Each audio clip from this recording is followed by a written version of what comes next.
Première de l'année 2015, c'est un bilan d'étape avant inventaire.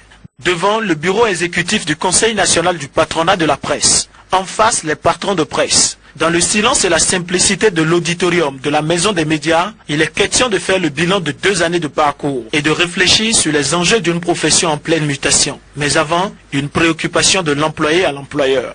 À quelques exceptions près, il n'est pas exagéré de dire qu'en suivant les normes en matière de droit du travail, les professionnels des médias n'existent pas dans notre pays. Chers patrons de presse, les professionnels des médias me chargent également de vous dire qu'il était temps que nous puissions ensemble dénoncer la convention collective qui était déjà obsolète en 2008, au moment où elle entrait en vigueur.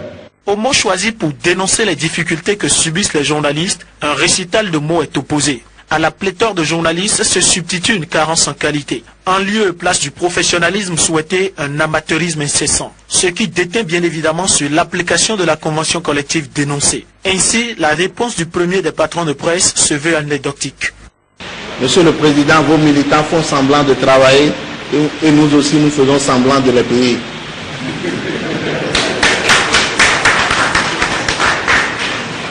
Le problème, il est donc à tous les niveaux.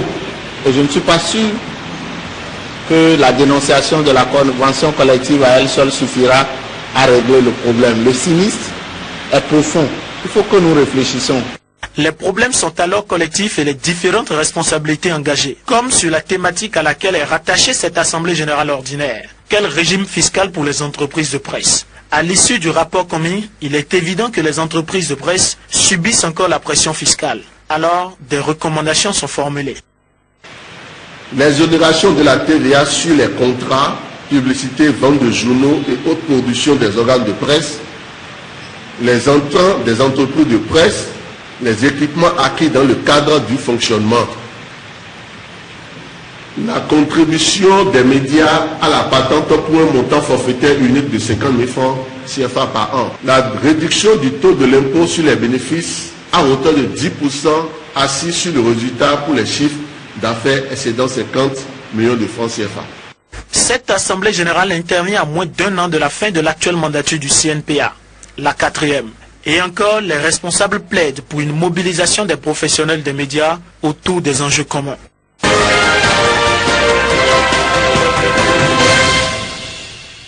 Face à l'inaction du syndicat national des travailleurs de la justice, dénonçons les irrégularités ayant entaché le bon déroulement du congrès du 21 octobre 2015, notamment l'exclusion du personnel du tribunal de Cotonou pour des raisons non valables, alors que ceux-ci avaient dûment été mandatés.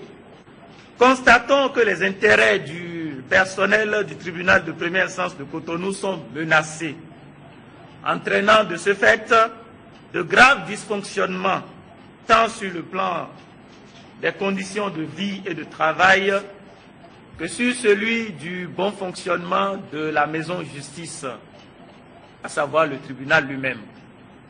Regrettons l'absence de représentants du personnel du tribunal de première instance de Cotonou au sein du bureau exécutif national du fait de l'exclusion de ce personnel pourtant mandaté. Constatons donc la quasi-absence d'un répondant de ce personnel aux grandes instances de décision, en dépit de son effectif et de l'importance combien capitale et stratégique sur le plan national qu'international. Et en plus de ça, nous n'avons plus aussi de motivation. Il n'y a plus rien dans la maison. Et nous travaillons dans des conditions très dures. C'est bien sûr dans ce cadre que nous sommes, tout le personnel du tribunal de Cotonou, nous sommes réunis en urgence pour nous constituer en collectif afin de faire porter nos voix à l'endroit des autorités compétentes qui pourront nous trouver une solution à cette situation. Aujourd'hui, nous lançons un appel vibrant au garde des Sceaux, ministre de la Justice, de la législation des droits de l'homme, qui déjà fait de son mieux pour le bien-être de tout le personnel en lui demandant de considérer désormais ce collectif et de prendre en compte désormais les observations de ce collectif dans toutes les instances de décision, surtout en ce qui concerne le mieux vivre de ce personnel.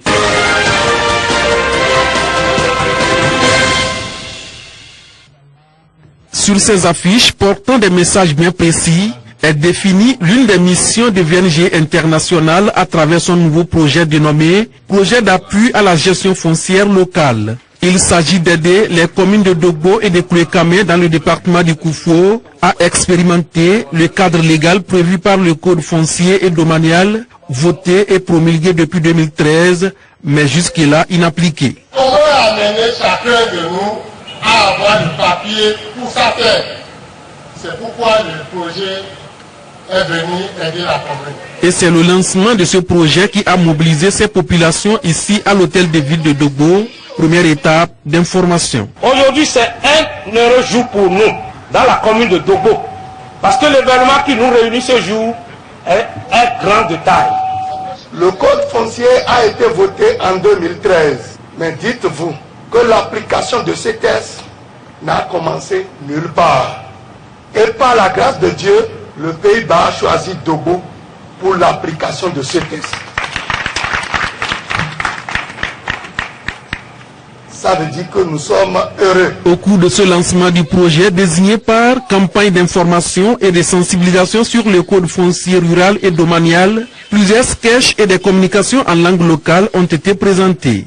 À Kouékamé, l'exercice n'a pas changé. Si vous voulez avoir votre papier, et même après votre vie sur terre, vous allez dormir en paix, et que vos enfants dorment en paix, pendant que nous serons dans les villages, il faut sortir pour avoir l'information. Je voudrais remercier sincèrement, du fond du cœur bien sûr, VNG International, remercier bien sûr le Royaume des Pays-Bas, qui a bien voulu donc descendre au Bénin jusqu'à la base pour accompagner le foncier. Je pense que la mise en œuvre d'un tel projet est une opportunité à saisir pour régler dans une certaine mesure les problèmes fonciers. C'est pourquoi, Monsieur le représentant de la VNG, je voudrais vous dire un grand merci, car le Koufo se trouve honoré par ce choix. D'une durée d'action de 48 mois, ce projet de 4,4 millions d'euros est financé par le ministère des Affaires étrangères des Pays-Bas. Il prendra en compte 20 villages dans chacune des communes de Dogbo et de Kouékamé.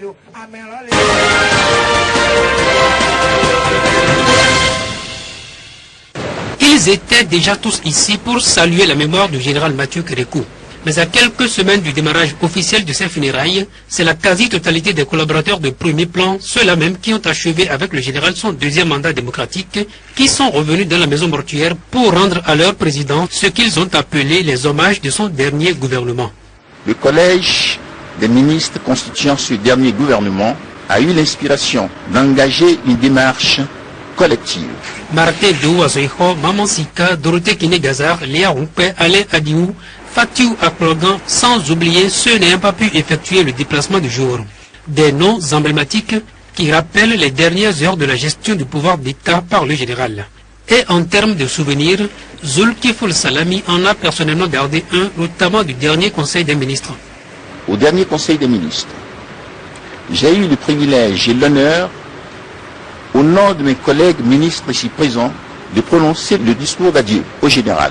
Un discours dans lequel j'ai tracé le parcours élogieux, grandiose de cet illustre homme. Zulkifl Salami a dit avoir démontré dans ce discours historique que le général Mathieu Kérékou était un leader exceptionnel, un patriote incomparable, une créature humaine imbue d'humanité, de compassion pour les pauvres. Un homme en somme très courageux et qu'il a démontré le long de sa vie. À ce niveau justement de l'histoire de l'homme, le souvenir des dates est immanquable.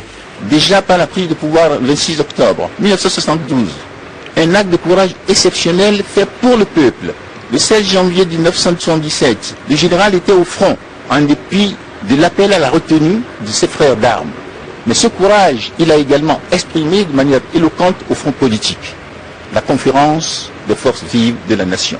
Et à la restitution des résultats de la conférence, le général est définitivement entré dans l'histoire avec ce mot magique. Je vous demande pardon. Modeste Kérékou a été très touché par cette marque de sollicitude.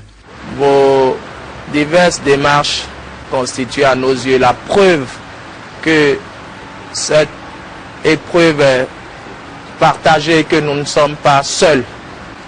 Et au-delà de vous, c'est l'ensemble du peuple béninois qui vit ces moments difficiles et de grande douleur, de grande tristesse avec nous. Il est revenu à l'occasion sur une précision de taille. Les obsèques du général se dérouleront à Natitengu. Mais pour ce qui est des dates, le mystère court toujours. Je ne pourrais ici, au nom de la famille, vous communiquer aucune date. Mais vous aurez les précisions sur les dates et le déroulé dans les jours, les heures à venir. Et ceci en raison des dispositions exceptionnelles que requiert ce genre de funérailles.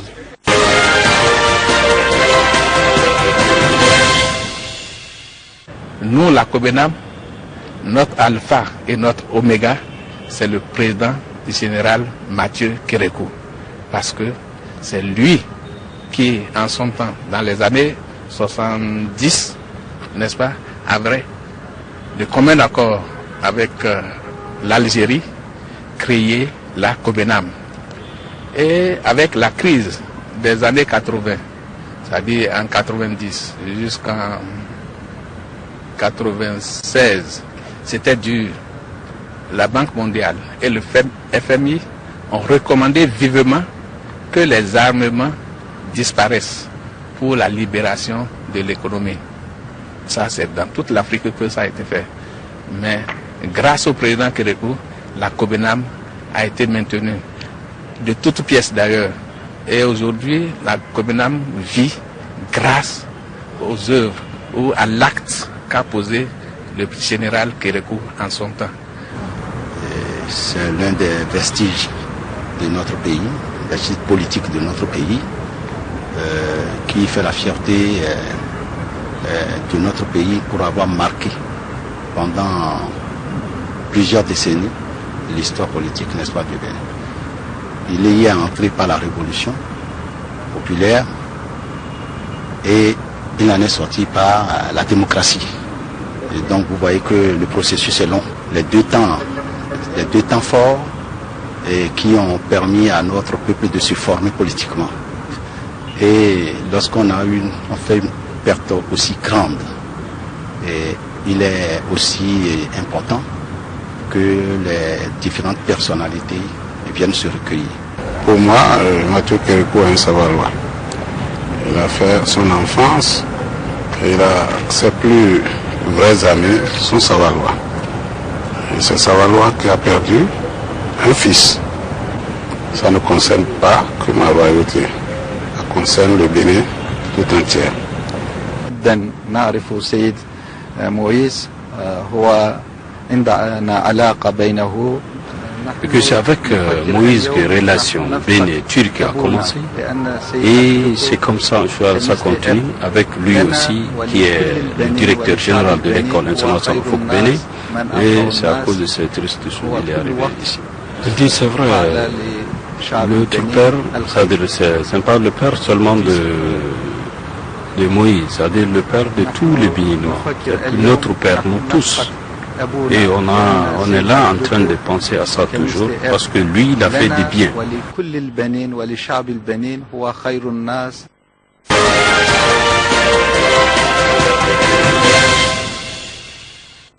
Un module de 3 classes équipé de tables et bancs, c'est un don personnel du président Boniaï aux écoliers de l'école primaire publique de Yemikodji. L'infrastructure est mise en service ce vendredi en présence d'apprenants, élus locaux et communaux et le représentant du donateur. Pour les principaux bénéficiaires, c'est un soulagement. Je voudrais au nom de tous mes camarades dire grand merci à son Excellence, Monsieur le Président de la République, Pépé Yahi Boni, et demander à Dieu Tout-Puissant de le combler de joie, paix et longévité, afin que nous ayons plusieurs d'autres pareilles occasions. L'école primaire publique de Yemikodji dispose de 6 classes avec près de 400 écoliers. La réalisation de l'édifice fait suite à un constat fait par Boniaï lui-même en question. Je pense qu'un jour le chef de l'État est venu ici. Je pense qu'il faisait son jogging chaque week-end et il est venu, il a été touché par les modules de classe, par la vétusté et par la façon dont les enfants étaient entassés à l'intérieur. Il a décidé de mettre la main à la poche personnellement pour offrir ce module de classe en dehors des fonds du pays. Cela montre qu'au-delà du président, il y a l'homme.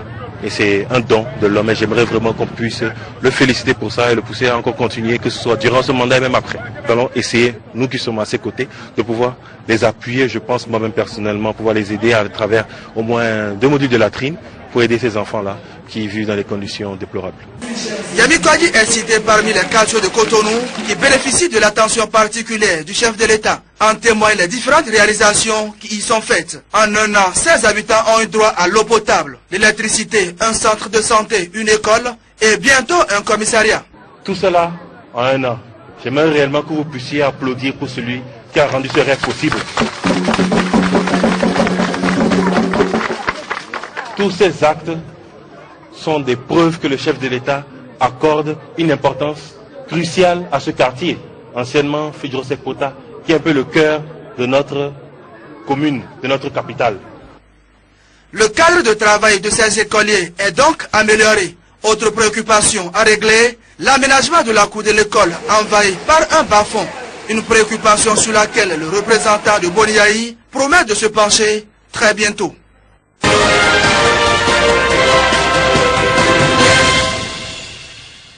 C'est le tout premier séminaire spécialisé qu'organise l'École supérieure de management pour l'année académique 2015-2016. Occasion pour les étudiants d'être entretenus sur la politique d'insertion professionnelle des jeunes diplômés au Bénin, cadre de l'Agence nationale pour l'emploi. La vision de l'ESM Bénin est de fournir aux entreprises du Bénin et de la sous-région des cadres compétents directement opérationnels dans le tissu économique. La devise à l'ESM, c'est le chemin vers l'emploi. Pour l'administration avec à sa tête le président-directeur général, l'étudiant n'a pas à attendre la fin de sa formation avant de se préoccuper de sa carrière professionnelle. Il doit y penser dès la première année. On constate qu'après avoir obtenu leur BTL, leur licence, leur master, ils perdent 1 an ou 2 ans à chercher. Là, ils vont aller, quels sont les dispositifs qui s'offrent à nous. La problématique de l'insertion professionnelle doit se dérouler tout au long de la formation donc, de l'étudiant.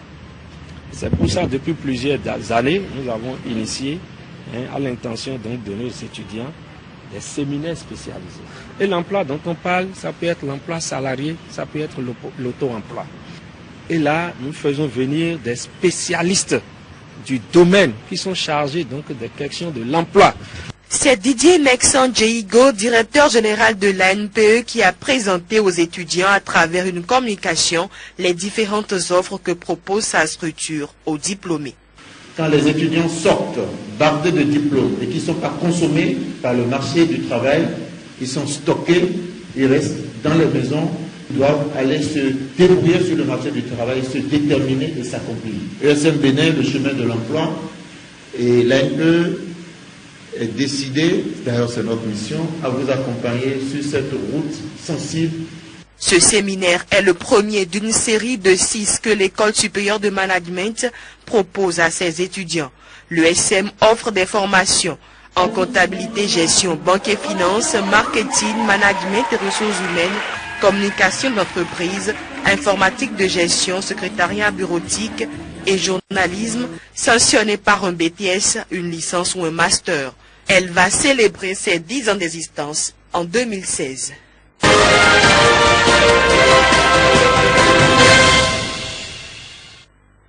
La compilation de rapports officiels que voici fait une évaluation critique de l'implication de la jeunesse béninoise dans le développement durable.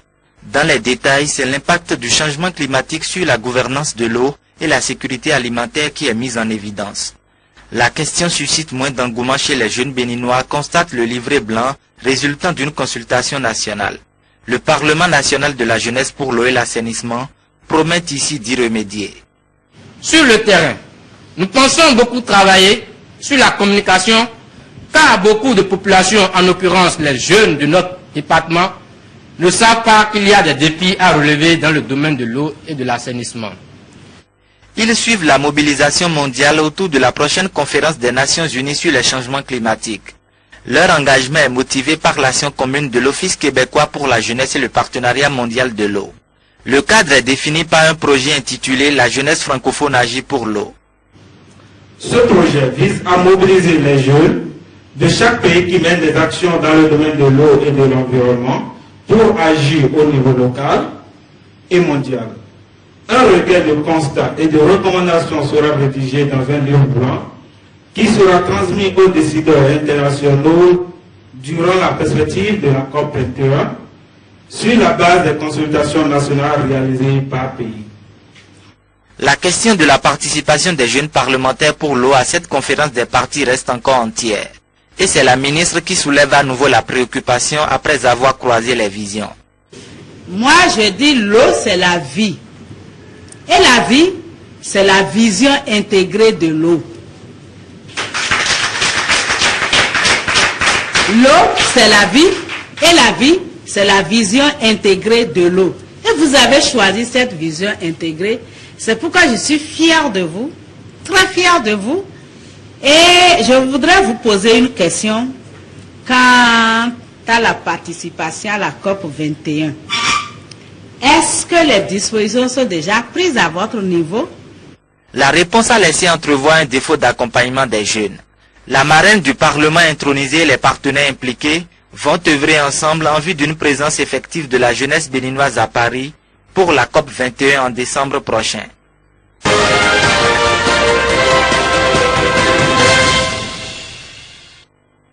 Dans sa politique de promotion des filières de l'aquaculture, le directeur général de la Société nationale pour la promotion agricole est accueilli à Soava. La collecte, le fumage et la commercialisation des crevettes est l'une des activités génératrices de revenus pour la communauté de cette cité lacustre. Des activités menées avec d'énormes difficultés dont Jacob Ishola est venu s'imprégner. Nous profitons de cette occasion qui nous est offerte pour porter à votre connaissance quelques-unes de nos doléances, à savoir la dotation des unions en bac motorisé, des gracières pour la conservation des produits de pêche collectés, des bassines, seaux, couteaux, ciseaux, des tricycles pour le transport de nos produits des champs à travers le marché. La liste des besoins est longue, mais impressionné par le travail que font ces hommes et femmes, le directeur général de la SONAPRA promet son appui pour le rayonnement de cette activité. J'ai vu aussi les conditions du travail pénibles des femmes, parce que nous avons vu les unités de fumage où on ne peut pas rester dans ces conditions-là. Nous, en tant que cadre, nous devons réfléchir pour voir qu'est-ce qu'il faut faire pour améliorer vos conditions de travail. Mon équipe et moi, nous allons nous atteler pour rechercher les voies et moyens afin d'appuyer ce que vous faites si bien déjà. Nous étions au Vietnam. Nous avons vu comment l'aquaculture se passe là-bas. Et quand nous étions en train de traverser le cours d'eau tout à l'heure, je me suis retrouvé là-bas. Et je me suis dit, il y a des choses qui sont possibles aussi dans mon pays. Nous allons voir comment vous fournir les alevins et comment fournir la provende dans un partenariat.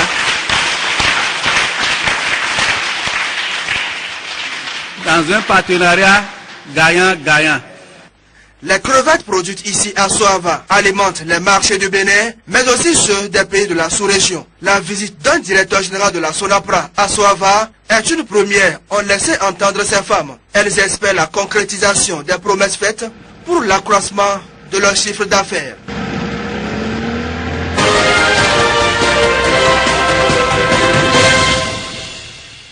Selon l'Organisation mondiale de la santé, les récentes statistiques révèlent qu'à travers le monde entier, 2 milliards de personnes souffrent d'une carence en iode.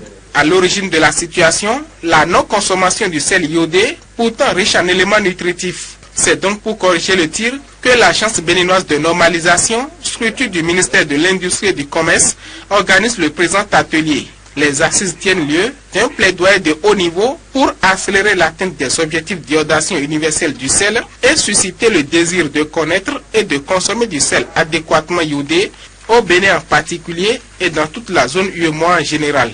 Chers participants, en organisant cet atelier dans chacun de nos pays, la commission de l'UEMOA a bien compris l'enjeu de la relation de confiance qui doit exister entre les consommateurs et vous, les différents acteurs directs de la production et de la distribution de sel iodé. Il faut proposer aux consommateurs des produits de qualité. Il faudra favoriser l'harmonisation des méthodes d'analyse et de contrôle des produits enrichis. C'est tout le sens de cette assise. Fruit d'un travail des experts du Bénin et de la sous-région, cet atelier s'inscrit dans le cadre de la mise en œuvre du projet relatif à l'enrichissement des aliments en micronutriments dans l'espace UEMOA. Ce projet vise une réduction significative des carences nutritionnelles à travers l'accroissement des apports en micronutriments pour les populations les plus vulnérables par l'enrichissement du sel en iode, des farines de céréales en fer et acide folique et des huiles comestibles en vitamine A. Les principaux acquis du projet sont notamment l'adoption par les experts des États membres de 3 guides de bonnes pratiques de production d'huile, de farine de céréales et de sel alimentaire enrichis en micronutriments. Le Bénin se joint ainsi au pays de l'Union économique et monétaire ouest-africaine pour la promotion de la consommation du sel, pas seulement, mais surtout adéquatement iodé.